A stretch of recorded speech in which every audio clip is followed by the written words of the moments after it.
Assalamualaikum warahmatullahi wabarakatuh. Jumpa lagi dengan saya Bu Mia di channel Belajar IPA Asik. Jadikan IPA lebih mudah dan menarik. Pada video kali ini kita akan belajar tentang sistem ekskresi manusia.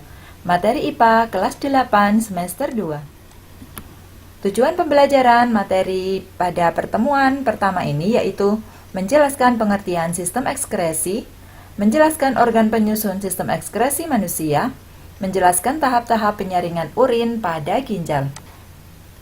Apersepsi, kita mengingat kembali dulu materi sebelumnya. Ada yang masih ingat? Apa materi kita sebelumnya? Ya, sebelumnya kita sudah membahas tentang sistem pernapasan. Ketika kita bernapas, kita mengambil oksigen. Nah, untuk apa sih oksigen itu?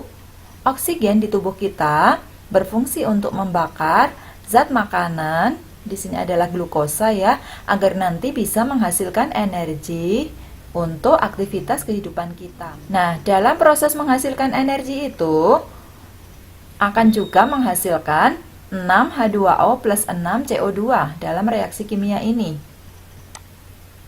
Air dan karbon dioksida ini merupakan zat sisa yang harus dikeluarkan dari tubuh. Mengapa harus dikeluarkan? Karena tidak diperlukan lagi oleh tubuh, bahkan bisa menjadi racun tubuh. Proses pengeluaran zat sisa metabolisme yang tidak diperlukan tubuh disebut dengan ekskresi. Sistem ekskresi adalah sistem pengeluaran zat-zat sisa metabolisme yang tidak berguna bagi tubuh. Kita perhatikan sebentar peta konsep ini. Dalam sistem ekskresi, ada beberapa organ ekskresi, yaitu ginjal, kulit, hati, dan paru-paru. Terbentuknya zat sisa dan organ yang berperan dalam mengeluarkan zat sisa bisa kita perhatikan pada bagian berikut. Ini saya ambil dari buku siswa ya. Dalam tubuh kita, metabolisme terjadi di hati. Nah, pada hati ini terjadi pemecahan protein dan menghasilkan zat sisa berupa urea. Urea ini akan diserahkan pada ginjal. Pada hati juga terjadi pemecahan asam nukleat dan menghasilkan zat sisa berupa asam urat. Asam urat ini juga akan diserahkan ke ginjal. Di hati juga terjadi pemecahan hemoglobin dan memiliki zat sisa bilirubin, juga diserahkan ke ginjal. Kemudian seperti kita ketahui bahwa manusia itu terdiri dari banyak sel. Nah, setiap sel kita itu bernafas sendiri-sendiri dan dia memerlukan oksigen dan akan juga mengeluarkan karbon dioksida dan air. Karbon dioksida akan dikeluarkan melalui paru-paru, sedangkan zat sisa dari sel berupa air sebagian akan diserahkan ke ginjal, sebagian diserahkan ke kulit untuk dikeluarkan dalam bentuk keringat, dan sebagian lagi diserahkan ke paru-paru. Nah, dari paru-paru nanti akan keluar udara yang mengandung karbon dioksida dan air. Di ginjal akan menghasilkan zat sisa yang hasilnya itu dalam bentuk urin. Bisa dipahami ya? Organ ekskresi yang pertama adalah ginjal. Ginjal merupakan alat penyaring darah yang bentuknya seperti kacang merah. Ginjal pada manusia terdiri dari 2 buah. Panjang ginjal antara 10 sampai 15 cm dan masanya sekitar 200 gram. Letaknya di rongga perut bagian belakang, agak ke atas di dekat tulang belakang. Bagian-bagian ginjal. Kita lihat gambar ini. Ginjal terdiri dari kortek atau kulit ginjal, kemudian ada medula, sumsum ginjal, pelvis renalis. Ini mulai sini, pelvis renalis. Kemudian ada vena ginjal dan arteri ginjal. Ini ada ureter. Pada bagian medula dan kortek ini, jadi ada jutaan nefron ginjal. Nefron ginjal itu adalah bagian alat penyaringnya. Nah, nefron itu sendiri terdiri atas beberapa bagian. Kita lihat nomor-nomor ini ya, biar lebih jelas kita kenali dulu nama-namanya.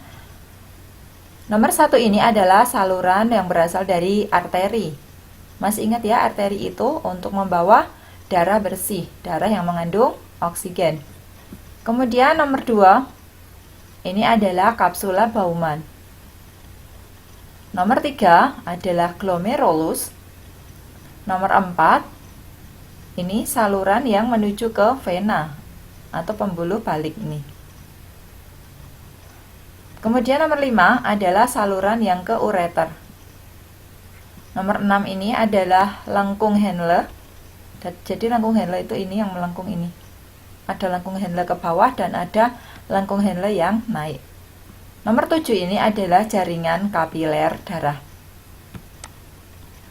Proses pembentukan urin pada ginjal ada 3 tahapan. Ada tahap filtrasi, reabsorpsi, dan augmentasi. Tahap pembentukan urin yang pertama dinamakan filtrasi. Filtrasi merupakan penyaringan darah. Proses filtrasi terjadi di glomerulus. Perhatikan gambar berikut. Nah, jadi pada nefron ginjal itu ada bagian yang bernama badan Malpighi. Badan Malpighi ini terdiri atas kapsula Bowman yang seperti mangkuk dan glomerulus di dalamnya. Nah, darah akan masuk melalui arteri aferen masuk ke glomerulus. Sehingga di sini karena tekanannya sangat tinggi, maka ada bagian-bagian darah tadi yang bisa menembus glomerulus sehingga keluar cairannya ini yang ditampung di kapsula Bowman. Nah, ini adalah zat-zat yang bisa menembus pori-pori, di glomerulus ini. Sedangkan darah dan protein itu karena partikelnya besar, dia tidak mampu menembus pori-pori ini, sehingga dia akan dikeluarkan kembali melalui arteri eferen. Nah, zat-zat yang bisa disaring dan ditampung di kapsula Bowman ini, itu yang disebut dengan hasil filtrasi. Hasil penyaringan di glomerulus ini disebut dengan filtrat glomerulus atau dikenal dengan nama urin primer. Jadi di mana urin primer ditampung? Urin primer ditampung di kapsula Bowman. Nah, urin primer ini mengandung asam amino, glukosa, natrium, kalium, urea, kreatin, obat-obatan apabila kebetulan orang itu minum obat, vitamin, dan juga garam-garam yang lain. Nah, setelah dari kapsula Bowman itu akan dilanjutkan ke sini, ke saluran ini, sehingga akan masuk ke tahap kedua gitu. Tahap kedua yaitu reabsorpsi. Reabsorpsi merupakan penyerapan kembali bahan-bahan yang masih diperlukan oleh tubuh, seperti glukosa, asam amino, ion, NaCl, kalium, air, dan zat lain. Proses reabsorpsi terjadi pada tubulus contortus proximal sampai lengkung Henle. Perhatikan gambar ini. Ini adalah glomerulus.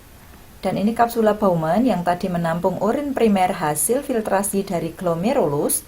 Kemudian hasil urin primer tadi akan masuk ke tubulus contortus proximal, atau untuk memudahkan kita bisa mengingat dengan TKP.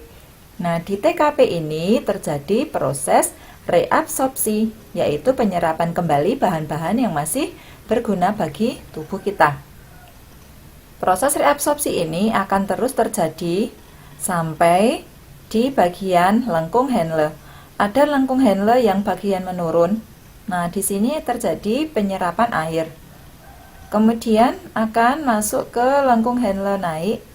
Nah, di sini akan terjadi kebanyakan adalah penyerapan garam-garam. Nah, kemudian setelah lewat dari lengkung Henle ini, tahap reabsorpsi selesai.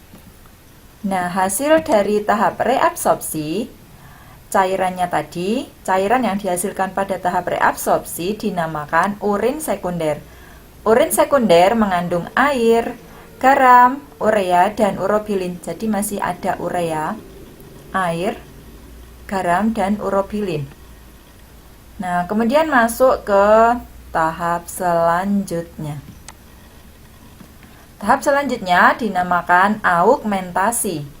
Augmentasi adalah proses penambahan zat sisa dan urea. Jadi terjadinya di mana? Terjadinya di tubulus contortus distal ini atau disebut TKD. Biar memudahkan mengingat. Di TKD inilah terjadi proses augmentasi. Apa itu augmentasi? Augmentasi adalah proses penambahan zat sisa dan urea. Cairan yang dihasilkan pada proses ini sudah merupakan urin sesungguhnya. Dan urin sesungguhnya ini akan masuk ke sini. Masuk ke tubulus collectivus. Organ yang dilalui urin.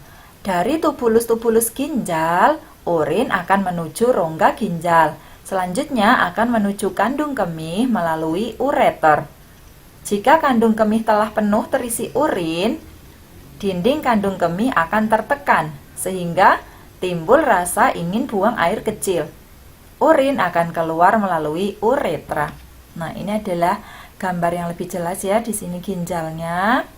Kemudian hasil penyaringan tadi, hasil pembentukan urin tadi yang melalui tubulus-tubulus ginjal akan masuk ke rongga ginjal. Kemudian akan menuju ke kandung kemih ini melalui ureter. Ini ureter ini nomor 2 ya. Nomor 1 ginjal, nomor 2 ureter. Setelah itu urin akan masuk ke kandung kemih nomor 3 ini. Setelah penuh kamu akan terasa ada hasrat ingin buang air kecil, sehingga nanti akan dikeluarkan melalui uretra. Komposisi urin yang dikeluarkan melalui uretra 90% adalah air. Kemudian ada urea, amonia, asam urat yang merupakan hasil metabolisme protein. Kemudian yang ketiga adalah garam mineral, terutama garam dapur atau NaCl. Kemudian yang berikutnya ada zat warna empedu berupa bilirubin dan biliverdin yang menyebabkan warna kuning pada urin. Kemudian zat yang berlebihan dalam darah seperti hormon dan vitamin akan dikeluarkan. Baik, ini daftar pustakanya. Sekian tadi untuk materi sistem ekskresi bagian pertama. Terima kasih. Kita akan berjumpa kembali di pertemuan berikutnya, yaitu sistem ekskresi bagian kedua. Sampai jumpa lagi. Wassalamualaikum warahmatullahi wabarakatuh.